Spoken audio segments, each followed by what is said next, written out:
Assalamualaikum warahmatullahi wabarakatuh. Jadi di video kali ini aku akan sharing tentang data. Jadi data ini terbagi atas dua jenis. Yang pertama itu data yang sudah tersedia, dan yang kedua adalah data yang harus diperoleh.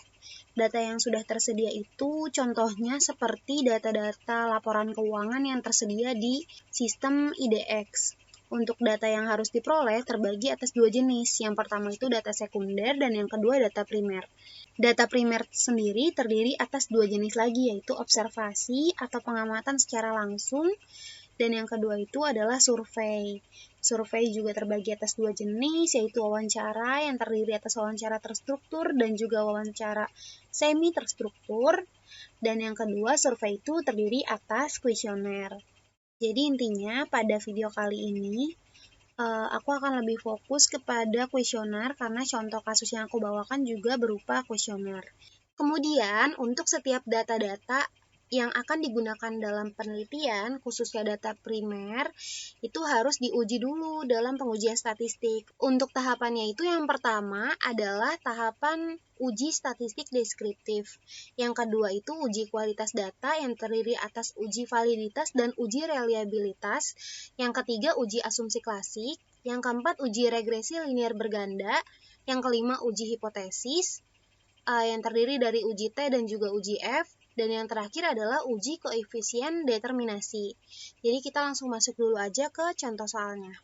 Nah, di sini aku udah punya contoh kasusnya berupa analisis pengaruh kemandirian belajar dan motivasi berprestasi terhadap prestasi praktikum aplikasi software SPSS pada mahasiswa.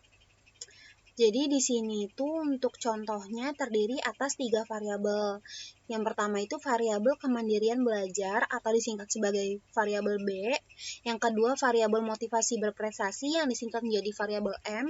Dan yang ketiga itu variabel prestasi praktikum aplikasi software SPSS yang disingkat menjadi variabel W. Jadi ini seperti uji ANOVA kemarin terdiri lebih dari 2 variabel.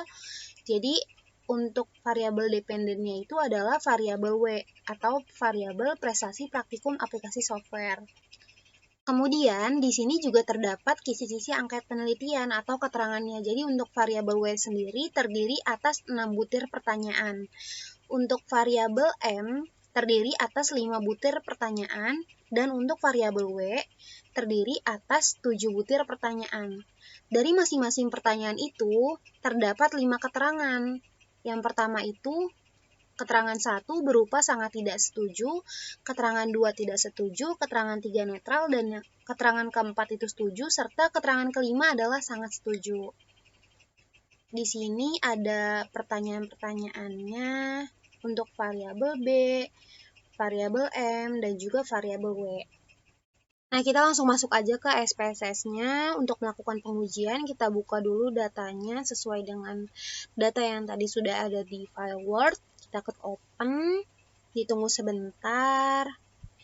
Nah, ini sudah muncul untuk datanya.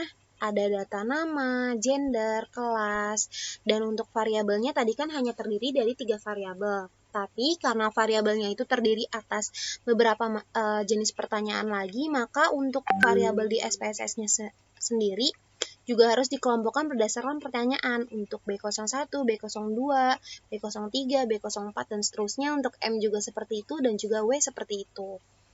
Gitu. Dan jangan lupa di variabel view untuk bagian values-nya itu di setiap variabel harus dimasukkan keterangannya.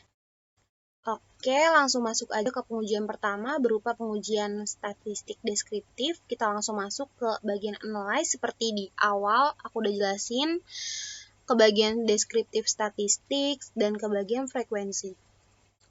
Jadi di sini tinggal masukin aja variabelnya, kita pilih sampai variabel W7. Nah, kita klik tanda panah, pilih statistik, kita pilih bagian-bagian yang penting aja seperti mean, sum, maksimum, minimum, dan standard deviation. Klik continue, lalu klik OK. Ditunggu sebentar. Nah, ini udah ada tabel deskriptif statistiknya. Jadi udah ada n-nya atau jumlah data di setiap variabel, semuanya sama 171, udah ada mean, standard deviation, minimum, maksimum, dan sum. Terus di sini juga ada perinciannya per soalnya atau per pertanyaannya. Jadi udah ada B01, B02, B03, dan seterusnya sampai dengan W07. Semuanya udah tersedia, terus kita langsung lanjut ke pengujian yang kedua berupa pengujian uji kualitas data. Untuk uji kualitas data sendiri, seperti yang udah aku bilang di awal, terdiri atas dua jenis, ada uji validitas dan uji reliabilitas. Uji validitas adalah pengujian yang digunakan untuk menguji keakuratan data yang diteliti. Jadi untuk uji kualitas data sendiri, ada nilai acuannya. Untuk uji validitas mengacu pada nilai R-table. Apabila di atas 0,1262 berarti datanya valid, atau bisa juga dilihat dari nilai corrected item, total correlation apabila di atas atau sama dengan 0,3 itu datanya juga valid. Untuk uji reliabilitas itu berarti pengujian yang digunakan untuk mengukur keandalan atau konsistensi instrumen penelitian atau butir-butir pertanyaan dari setiap penelitian. Mengacunya kepada nilai reliability Cronbach alpha di atas 0,6. Itu berarti data yang digunakan sudah reliable. Kita balik lagi ke SPSS-nya, lalu kita pilih Analyze, pilih Scale di bagian bawah, lalu pilih Reliability Analysis. Nah, setelah muncul, kita pilih variabel yang mau kita uji, kualitas datanya, kita klik tanda panah, kita pilih statistik. Ini bisa dicontreng ketiganya, atau yang paling penting itu adalah scale if item deleted. Tapi untuk kali ini aku pilih ketiganya aja. Terus kita pilih continue, kita klik OK, tunggu sebentar, lalu muncul hasil pengujiannya. Di sini yang pertama kita cek dulu ke bagian item total statistics untuk melihat uji kevalitannya. Jadi di sini seperti yang aku bilang tadi, kita langsung lihat ke corrected item total correlation. Untuk pengujiannya apabila valid itu pada nilai corrected itemnya itu lebih dari sama dengan 0,3. Untuk penelitian kali ini kuesionernya itu datanya semuanya di atas 0,3. Paling rendah itu adalah 0,305.